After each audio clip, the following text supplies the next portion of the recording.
her after she left that night. I urged that if he wanted her back, he should act immediately.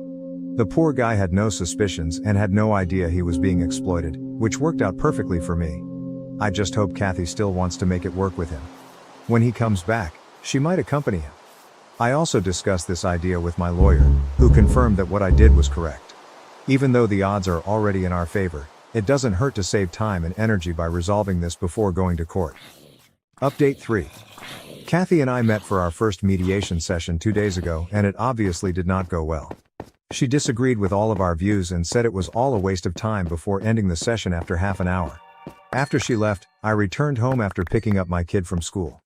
When we returned, Leon was waiting for us at our door. The poor guy appeared to be in a dreadful state, and I can only imagine how he must be feeling after spending a few months with Kathy. I told him he needed to leave because my daughter and I had just returned home and wanted to rest. We didn't have time to cope with his turmoil, and I had already helped him in whatever way I could. I couldn't go out of my way to aid the man who had been having an affair with my wife, but he actually broke down, claiming that after their last battle, she hadn't even responded to any of his texts, and he had no idea where to seek for her. I informed him, as I had before, that I still didn't know where she lived and that I couldn't help him. He just slumped down on the front steps, crying and holding his head in his hands. At that moment I began to become upset since this guy and Kathy had literally ruined my life, and now he felt comfortable enough to seek my assistance in finding her so they could settle things. I ordered my daughter to go inside so I could deal with this, and after she was inside, I told Leon he needed to leave because I was done with both of them for good. For good measure, I gave him Kathy's parents' contact information and told him to call them if he couldn't reach her, but he had to leave us alone immediately.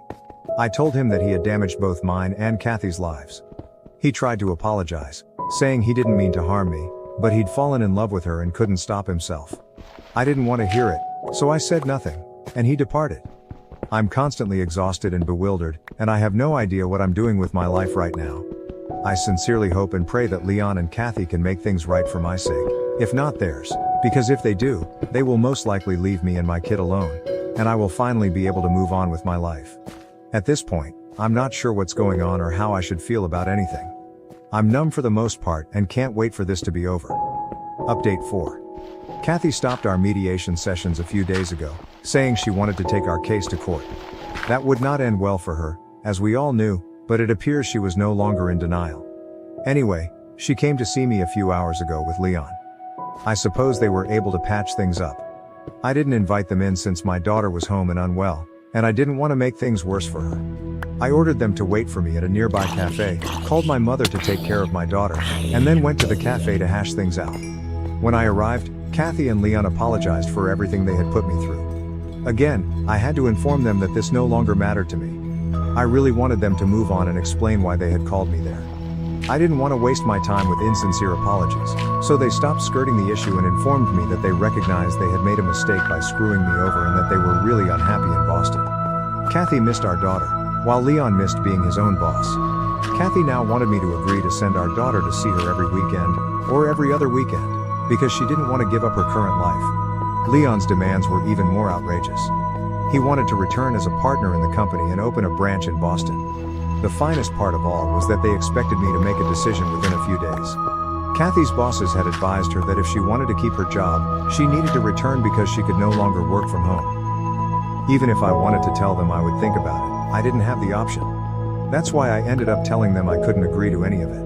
Leon had already quit and sold his shares, which I had on paper, so I was not going to hire him again because I didn't trust him at all. Kathy's proposal was unreasonable because our daughter did not deserve to go back and forth every other weekend simply to see her mother. She should have considered these things before moving to Boston. This is absolutely not my fault. They began to dispute with me, saying they were willing to compromise since they did not want to fight this in court. I told them that the thought of fighting for what they wanted in court and actually winning was ridiculous. They only wanted to bargain with me in person because they believed they could manipulate me. Unfortunately, I was not weak or stupid enough to believe any of this. The only reason I'd come to meet them was to put an end to this. That actually silenced them, since they realized they'd never win if this went to court. I told them that the most I could do for them, or Kathy in particular, was to talk to our daughter and get her to meet Kathy whenever she came to visit. Aside from that, I wasn't doing anything, so they could take or leave it. I wasn't going to waste any more of my time arguing with them. Kathy seemed desperate, so she consented quickly, and I left. I will talk to my daughter when she feels better, But I will not compel her to do anything she does not want to do. If she decides she doesn't want to see her mother again, that is her choice. I am not going to convince her. Update 5. Hello, a few months have gone by. In my last update, I stated that I would not push my daughter to meet her mother if she did not wish to. I next spoke with my daughter, telling her what I had said to Kathy. She stated that she wanted some time to consider things over, so I expressed this to Kathy a few months back. Since then, we have not communicated. I'm not sure if she and Leon have settled their differences. I don't care. According to what I know, they are still together and living in Boston. Good for them, I suppose. At least they've left me alone, so I can now start to move on. That's exactly what I'm doing. The best revenge is to live well, therefore I'm focusing on working and growing my kid to be a wonderful human being, unlike her mother. Basically, I hope I am successful in doing so. Sil endured 2 assaults, leaving a letter that led my brother to disown his daughter. I raised her, but now he demands her house. To begin with, my sister-in-law Zara was a very kind and generous person. She always greeted me with love and made me feel like I was a sister from the first time I met her. We had grown really close over the years because we were both working women, and we would spend our weekends shopping or going to lunch together. Zara was always incredibly fit and took excellent care of her health. This is why the sad news of her breast cancer diagnosis shocked us all so deeply. We united behind her and supported her fight against cancer. I made it a point to visit her frequently during her chemotherapy rounds to spend time with her and watch over my infant niece whenever possible. During one of my visits to her home, while we sat together in her living room, she told me some news that broke my heart. Her voice trembled as she stated that her physicians had delivered a devastating diagnosis. Her cancer was severe and resistant to therapy. They'd given her a prognosis that left little room for optimism. The weight of her comments weighed heavily in the air, and I fought to find the perfect words to console her during that vulnerable moment. I asked her what I could do to make everything easy for her. Her eyes, which were typically filled with love and joy, suddenly showed a mixture of fear and resignation. She thanked me for everything I had done for her and expressed her desire not to burden me with a secret she had kept concealed from everyone. I strongly stated that she had nothing to apologize for and that I would do anything for her, no questions asked. She then entrusted me with a secret she had never told anyone, including her own parents. She told me that years ago, during her undergraduate days, she went through a horrible experience that has haunted her ever since. She was the victim of a sexual attack at a party, where she had been drinking too much. The attacker wore a mask, making it impossible for her to recognize him. The horror of that night left severe scars that she had been carrying silently for years. As she described the events of that fatal evening, I listened in terror.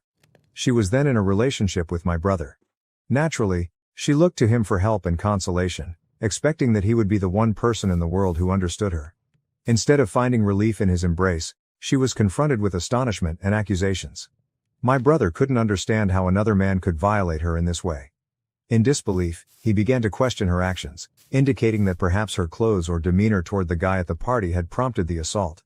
He refused to think that a man could accomplish such a thing unless the lady gave him a signal. Zara was heartbroken that he was questioning her in this manner. The weight of shame and guilt, wrongfully imposed on her by someone she loved, exacerbated her pain.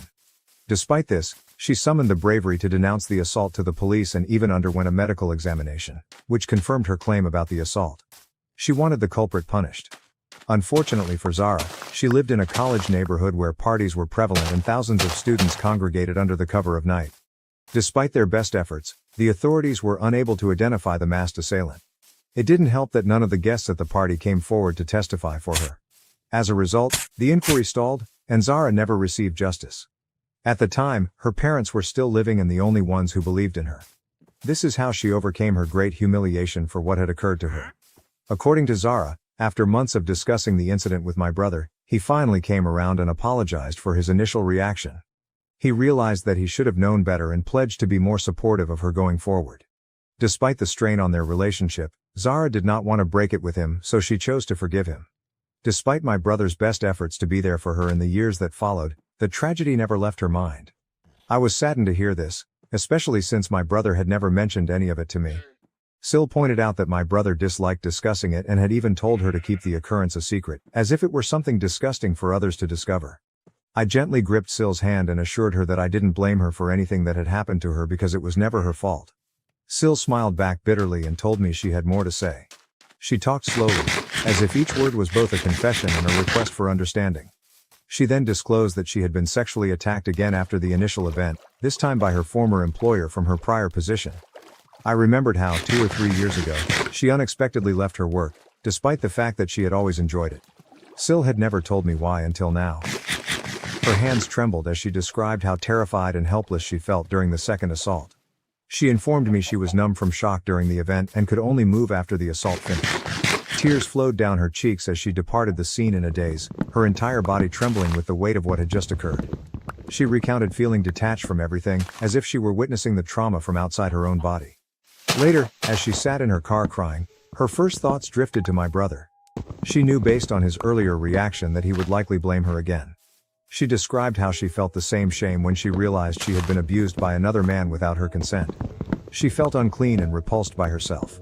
This time, the trauma had a greater impact on her mental health since, unlike previously, she had no one to talk to. Her parents had died, and she was afraid to open out to my brother. As a result, she fell into melancholy and experienced a few panic attacks. Sil told me she debated whether to report the assault to the police and have her boss arrested, or to safeguard her marriage. Then, 3 weeks later, she learned she was pregnant.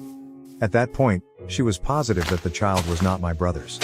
The weight of this realization devastated her even more, and she was unsure how to convey the news to my brother. She assumed he would ask for a divorce. As her mental health deteriorated, Sil decided to end her life. She told me how powerless she felt at the time, lacking the strength to end the pregnancy and not wanting others to know about the assaults.